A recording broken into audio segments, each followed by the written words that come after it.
You know, it's kind of mind-blowing. A cat can get pregnant when it's, like, barely out of kittenhood itself, Yeah. sometimes as young as 4 months old. Suddenly you look at that playful little fur ball in a whole new light. Right? Absolutely. It changes things. Welcome to the deep dive. Today we're jumping into, well, the fascinating world of feline pregnancy. Hmm. Think of this as your sort of cheat sheet. We want to help you understand what's going on if your cat might be expecting. Exactly. We'll cover the whole journey. From those first hints all the way to the pitter-patter of tiny paws, we're going to try and unravel it all, make it clear, maybe even a little entertaining. And what's really remarkable, I think, is just the speed of it all. Right. It can feel like almost overnight, your sleek cat turns into this, well, rounder, sleepier version who suddenly really wants certain snacks. Huh. Yes. So, yeah, we'll map out that journey, pinpoint the key sign. Okay, let's do it. So maybe your cat's had a secret rendezvous, and now we're playing detective. What are those super early, almost ninja-like clues, those first few weeks? Right. Well, in those very early days, honestly, the changes can be really easy to miss. Okay. You might just notice subtle shifts in her personality. Maybe that super independent cat suddenly decides your lap is the best place ever. Ah, okay. More cuddly. Yeah, exactly. An increase in friendliness, sort of a general mellowing out.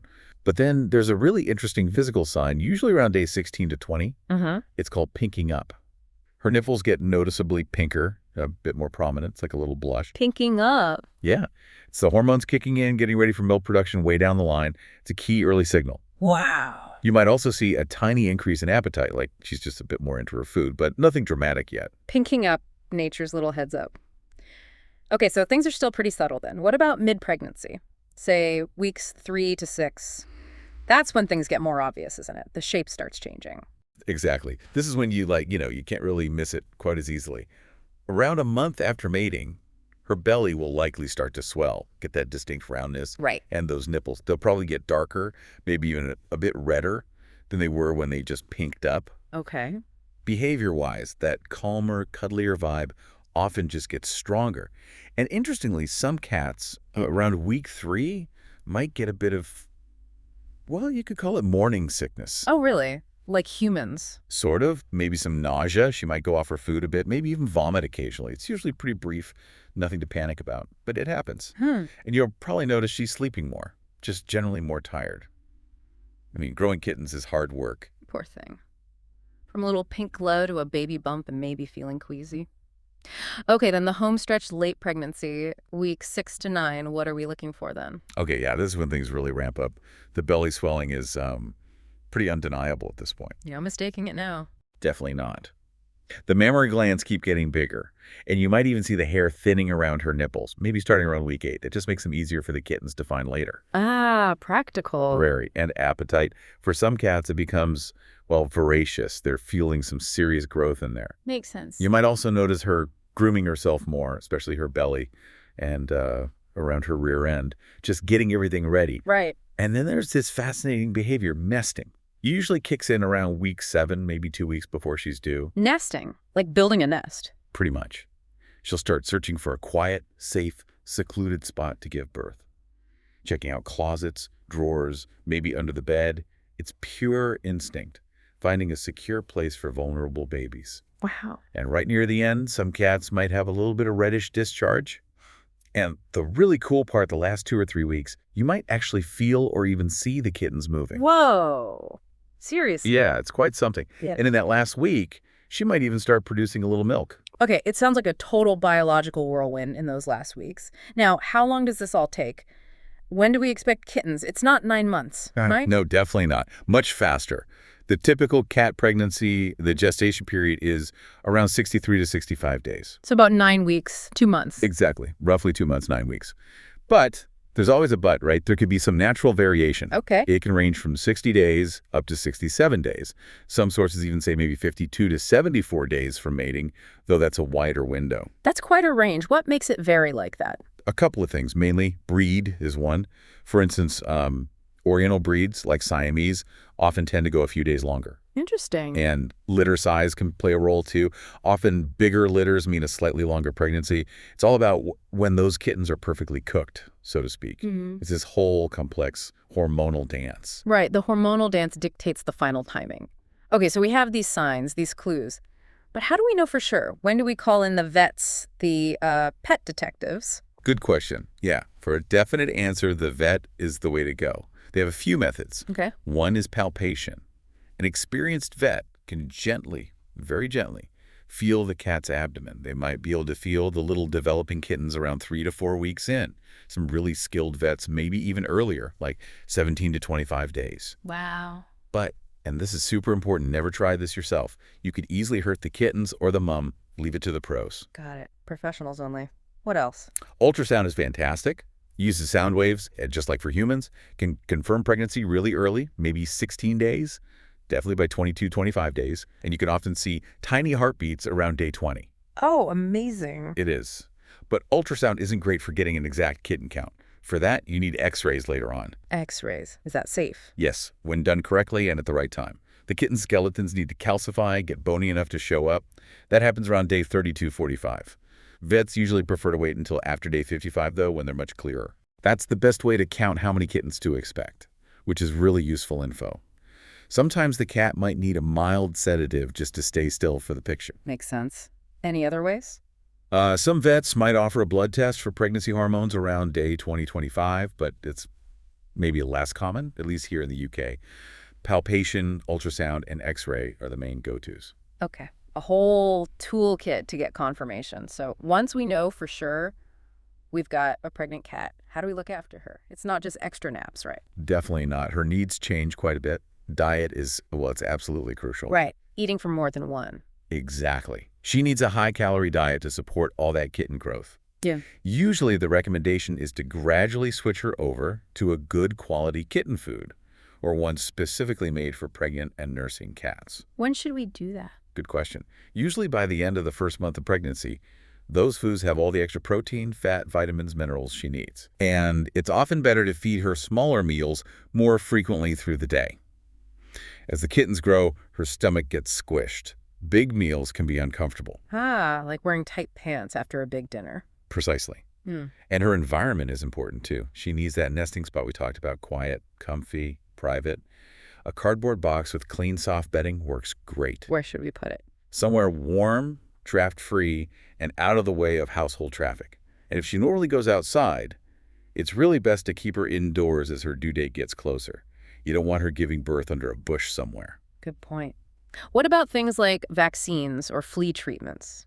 Ideally, vaccinations should be up to date before pregnancy. Live vaccines are generally a no-no during pregnancy.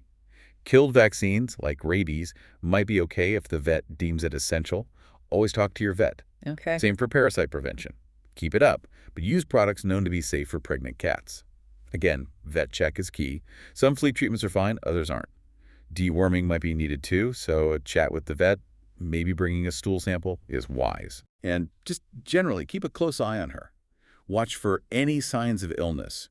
Not eating, vomiting, diarrhea, losing weight. Those are red flags.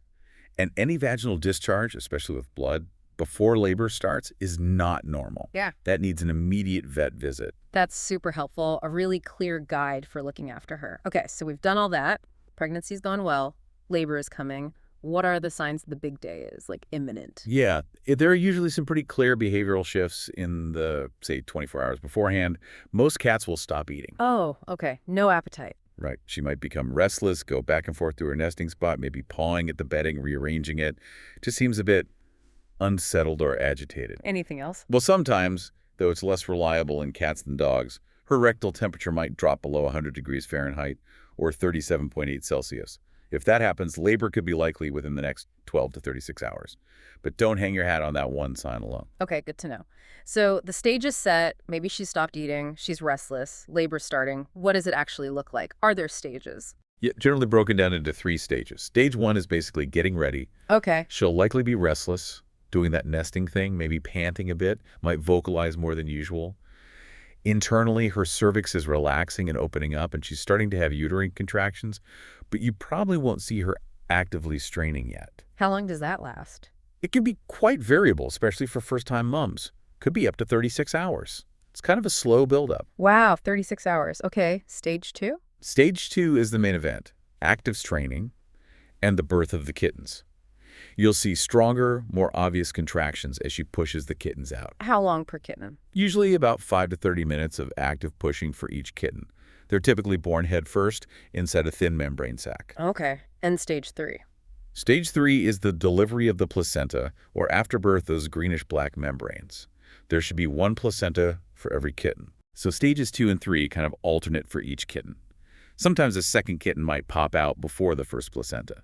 But generally, it's kitten, then placenta, kitten, then placenta. It sounds intense. How long does the whole delivery process usually take? For most cats, once stage 2 starts properly, all kittens are usually born within about 6 hours. 6 hours, okay. And the time between kittens can vary maybe 10 minutes, maybe up to an hour.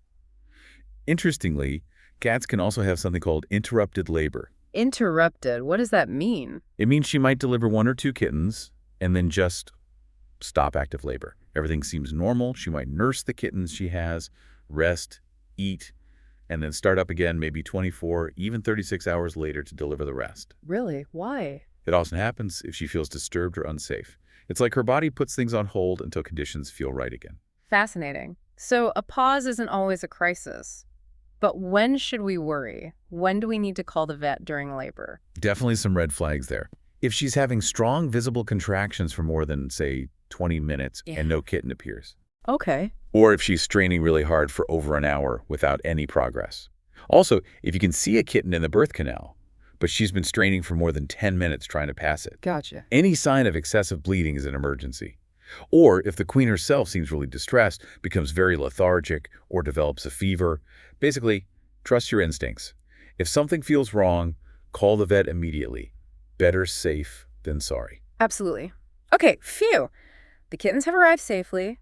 What about aftercare for mama and the little ones? Right, postpartum care. First, make sure all the kittens are dry and that their nose and mouth are clear of any membranes so they can breathe easily. Mom usually does this, but sometimes needs a little help. Okay. Keep that nesting box warm. Newborns can't regulate their temperature well. Aim for about 85 to 90 Fahrenheit, that's around 30 Celsius, for the first week. Warm and cozy. Exactly. And watch them closely. Make sure mom is letting them all nurse, that they're latching on okay.